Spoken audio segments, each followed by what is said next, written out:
What's going on, guys? My name is ATFxCOBRA and welcome to my guide on how to aim and control your recoil for different guns such as the M16, the AEK, and the F2000. These are the three guns that we're going to look at a little bit, and we're going to see how much of a spray and how much of an impact each gun gives you when you fire it. So the first, I'm going to shoot a couple rounds and show you where your recoil goes for the M16A3 and exactly if you just aim and shoot without even trying to control your recoil, without even moving your cursor or even your mouse. Now these tips are going to be for Xbox and for about PS3, console, PCs, for everything. And also, actually, I forgot to mention my sensitivity is pretty low. I use a high DPI settings. My DPI is at 2000, I believe, about 2000. This is why I use a very low sensitivity to combat that. It's a lot better to use. I'm thinking of using lower DPI and then higher mouse sensitivity in the game to adjust. But right now it feels just perfect. I can land headshots from far away, so it feels just about perfect. And so let's go on to looking at the recoil for the M16A3. Now if you shoot and don't even touch anything with the M16, this is what happens. As you guys can see, the pattern is mostly up and to the right, and it's gonna go that way every single time. That's the way the M16 recoils. You'll get a little bit of the left splatter, but that's not too much, and that's if you're aiming down. So when you're shooting M16A3 long range and you're putting a lot of shots and you're probably suppressing, you're trying to put a lot of shots, try to slow down your aiming and adjust by slowly dragging your cursor down and to the left, and that's going to adjust for the recoil, and it's going to be helping you guys get a lot more accurate as well. And this is very easy to do. All you have to do is slightly hold down to the left if you can when you are shooting fully automatic, and I'm going to be showing you guys how to do that as well. So I will shoot and hold down to the left and see if I can keep it together. There you go. See, and I held it all in one group even though it's really spattered around. But look at that, I have a lot of shots in the middle, and it did actually land a couple times all in the same spots. So that means your enemy's gonna die a lot faster. Now this is for the M16A3. I'll show you guys the AEK next. Okay, you guys, I'm back, and here's the AEK. And the AEK is very easy to control as well. First, let's start off by shooting a couple rounds to see where the recoil goes if you don't touch the cursor. And it's mostly to the left. I don't know if you guys can see that between the smoke, but let's go up a little bit closer. Mostly to the left, so up and to the left. So what you're gonna do to counterbalance that, again, pull down and to the right. So it's the opposite of the M16A3. That's why the M16A3 and the AEK are the most widely used guns in Battlefield 3, because their recoils are so easy to actually see and where they go, and they're easy to counterbalance. So all you have to do is, I'm gonna do it in a minute, but just slightly hold down and to the right when you're aiming if you're going fully automatic now.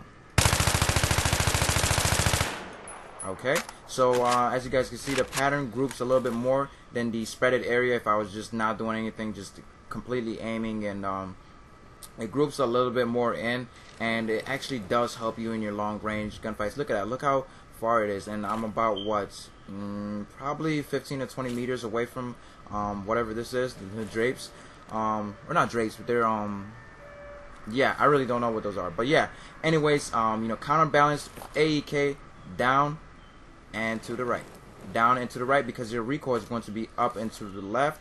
So once you counterbalance for down and to the right, next I'm going to be showing you guys the L85, and then I'll be showing you guys some more gameplay.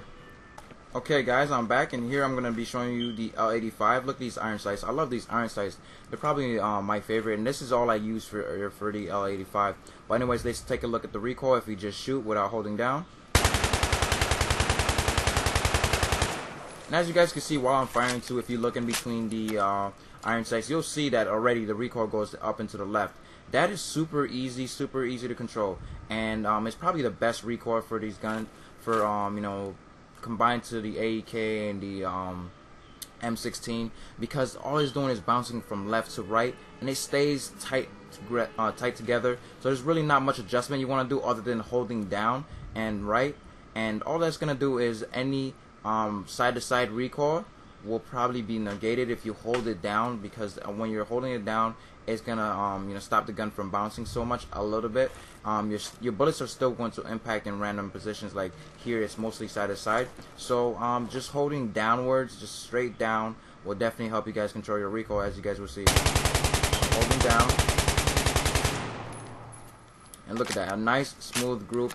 Bunch of shots, and the first couple shots actually hit dead center. They would have, my enemy would have been done. And these tips are really great for these weapons. I mean, they're all mostly the same. You just guys have to figure out exactly what type of recoil. If I don't already have a setup or a guide telling you guys on which gun has which recoil, then you should already know how to counterbalance the recoil. M16A3 is up and to the right, and the AEK is up and to the left, so you counterbalance by sliding down. And for the L85, it's mostly up side to side, so you just hold down and it's gonna group your bullets in the middle, and that's gonna save you guys from winning, or it's gonna save you guys a lot of times in long range gunfights, and you're gonna win a lot more battles just by doing these tips, by listening to these tips and going out to try them and see exactly where your recoil is landing for your own special gun. Let me know in the comments below if you want me to show you a different gun, or give you some tips on controlling some different guns. But next should be some gameplay of me using M16 or something different. I'm not too sure what I'm gonna put in the video yet. So yeah, guys, I wanted to show you a little bit of some action with the M16A3, and this little gameplay is kind of random, but it's pretty old, something I wanted to use. My accuracy and my aiming was on point in this game. I wanted to show you guys a little bit about that, about being able to find that sensitivity that works for you. And here, I am so damn precise in this video, if you guys could kind of tell. But yeah, I was using fire with fire. And at first you see me use the M16A3 with a flashlight. That's because these guys were really pissing me off in this game. Just about the whole team was using flashlight on their M16s or AEKs, and it became very annoying, especially in like a little hallway where you're severely blinded by more than one enemy. And so I just fought fire with fire, did the same thing to them, because I'm not gonna let them take the advantage or complain about it. I'm just gonna, go out there and win, and that's what the game is there for. If you do see something cheap, not unless it's something like the dart, I'll never use the dart. I'll never go that cheap and use a glitch to actually do anything back to anybody. I just leave the game. But here accuracy was really on point. And I believe I was using about the 2000 DPI settings for my mouse. And for Xbox, it's a little bit harder to actually get to where you need to be, because it doesn't feel like a mouse. And some of the analog sticks, if you have an old Xbox 360 controller, it might do good. Depending on the year that you bought it in, it might be one of those controllers that are really good, because the looser it is, the more it offsets your dead zone, which the dead zone for PS3 is even worse. I can't even play Battlefield on PS3, but on the Xbox, the dead zone is not too bad.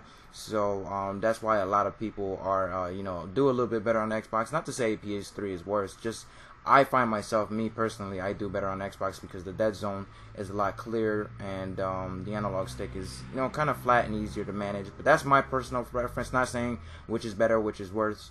But if you have an older remote, it'll probably tend to do better with the accuracy. If you slightly adjust your sensitivity in Battlefield 3.